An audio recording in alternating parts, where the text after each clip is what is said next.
Next question from our media panel.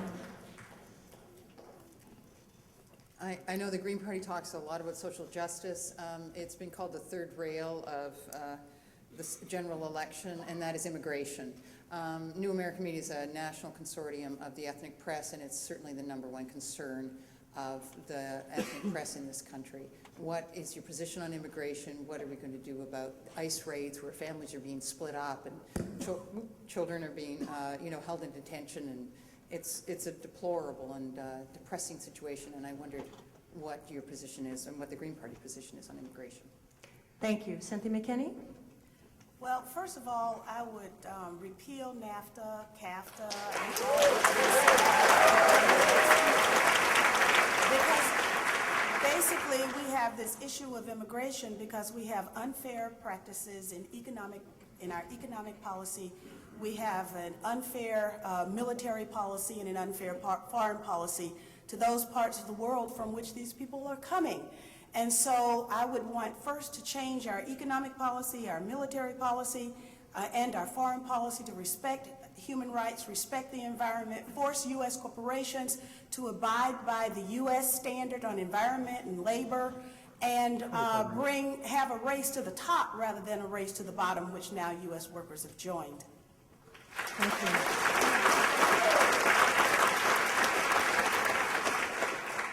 Well, Cynthia just gave my usual answer, so I'll elaborate on some other points. Texas, they're confiscating land now on the border to build the wall from indigenous people.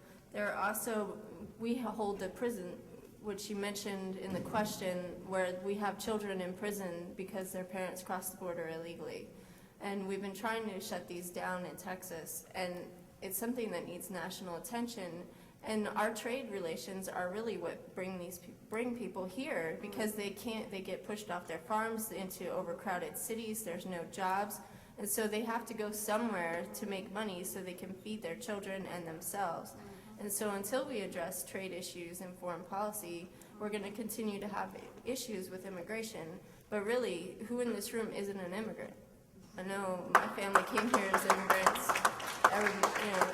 Some people were brought here, not as immigrants, but as slaves. So, you can't just say that we have an immigration problem and it's because of all the people of color. It really comes back to the white people who started the whole Thank you. thing. That's time.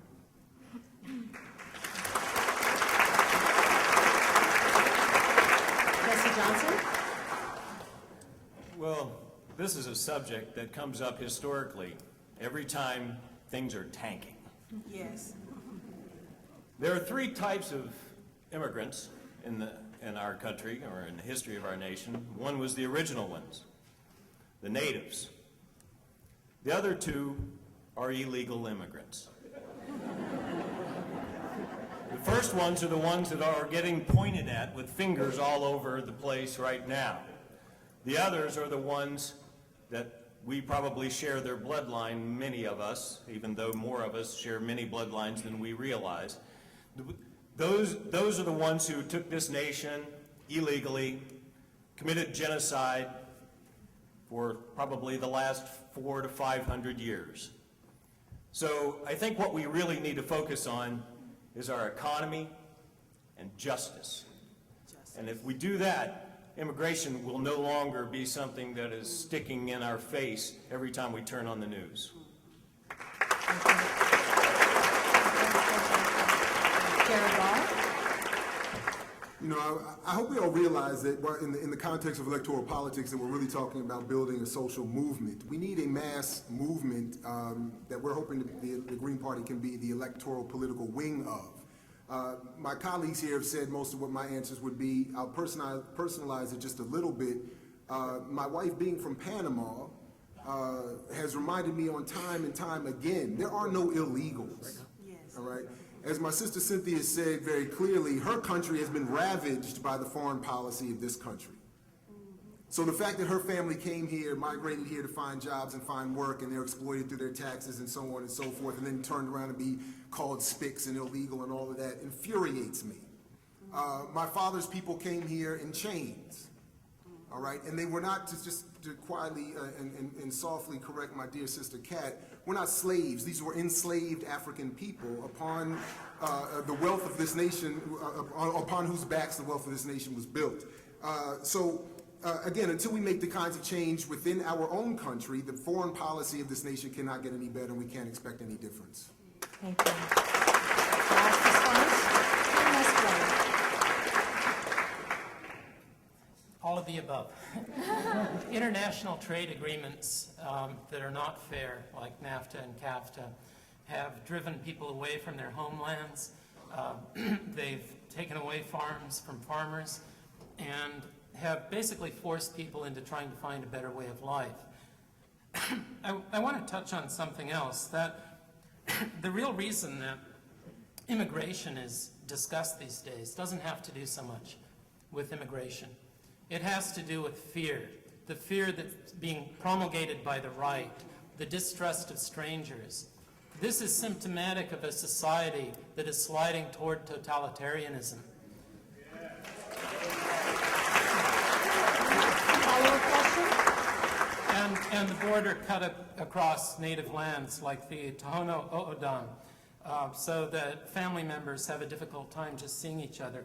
$9 million per mile for a triple fence is a waste of money. The money would better be spent in Grameen-type microloans to help out everyone. Thank you. Thank you.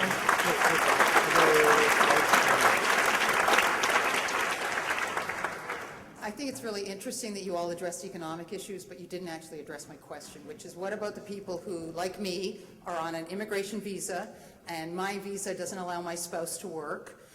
What about the people in Silicon Valley who face that? What about the people who can't vote, even though they've lived here for 8 or 10 years and they have no pathway to citizenship? What do you actually suggest? Rather than changing NAFTA and our whole economic situation, what about the people right here, right now, who can't get access to health care, who can't get access to all kinds of social things, but they still pay taxes, and they're still living in this country? What are you going to say to them? Thank you. For this follow-up, 30 seconds, beginning with Kat Swift, 30 seconds.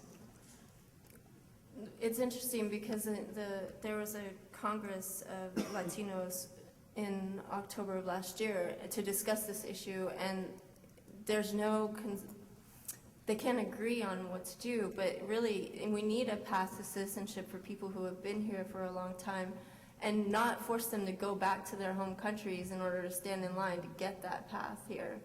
That's a ridiculous expenditure of time and effort and money, and we need to find people who are here legally need to have access to jobs and everything that you mentioned. That's time.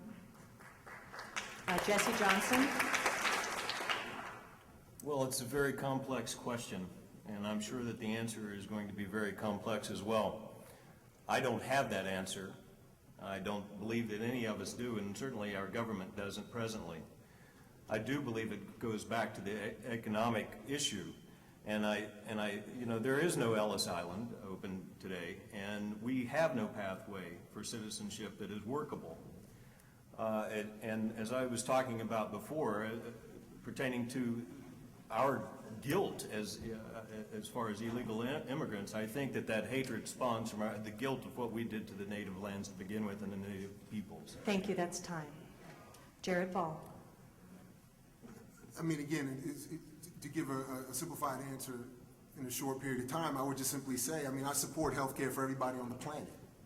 If Castro, under economic sanction and siege and impoverished conditions, can send doctors all over the world, including into neighborhoods in this country where other doctors are prevented from going, then we can too. So if you, it's really frustrating. Forgive me if I get a little upset. I don't give a damn whether you are here so-called illegally or not. If you are a living being and you need medical attention, you will get it, and I will support you getting it. And if we have to take it from those who get too much as it is, so be it. Thank you.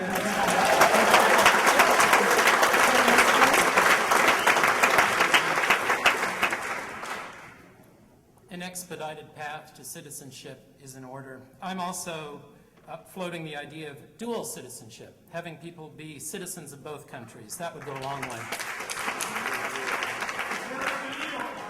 Also, regarding health care, we support single-payer health care. We are a wealthy enough nation to provide it to everyone within our borders. It's cheaper in the long run. Thank you.